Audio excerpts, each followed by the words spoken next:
వేదిక ముందు ఉన్న పెద్దలకు, వేదిక మీద ఉన్న పెద్దలకి అందరికీ నా నమస్కారాలు. మా రామ సత్యనారాయణ రీల్ రంగంలో తన సక్సెస్ అంటే మోస్ట్ కమర్షియల్ ప్రాఫిటబుల్ ప్రొడ్యూసర్ ఎవరు ఉన్నారంటే ఫస్ట్ నేమ్ రామ సత్యనారాయణ గారు.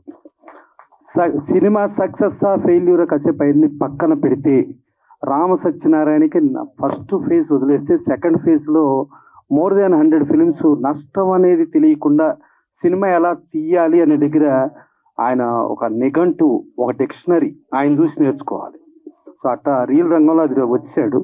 డెఫినెట్గా ఇప్పుడు ఇవాళ రియల్ రంగంలో కూడా అదే ఇదిలో వస్తాయి.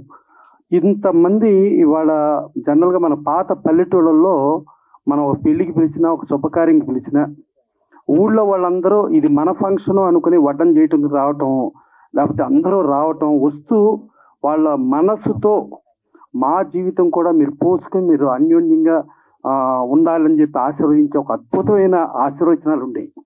కానీ ఇవాళ పెళ్ళికి వెళ్తా ఉంటే పిల్ల నెత్తి మీద అక్షంతలు ఇస్తూ, అమ్మ నీ పెళ్ళికి మళ్ళీ వస్తామమ్మా, పిల్లాడి నెత్తి మీద అక్షంతలు ఇస్తూ, బాబు మళ్ళా నీ పెళ్ళికి వస్తామయ్యా అనుకునే ఆర్టిఫిషియల్ యుగంలో అవన్నీ పక్కన పెట్టి ఒక సేమ్ పాత పల్లెటూరులో సిన్సియర్గా అందరూ మనస్సుతో ఆశీర్వదించడానికి వచ్చిన ఇంతమంది పెద్దల్ని, ఇంతమంది మన్నల్ని పొందుతూ ఇంతమందితో ఆప్యాయతనురాగాలు ఉండటం అనేది రామ సత్యనారాయణ గారు తరగని ఆస్తి.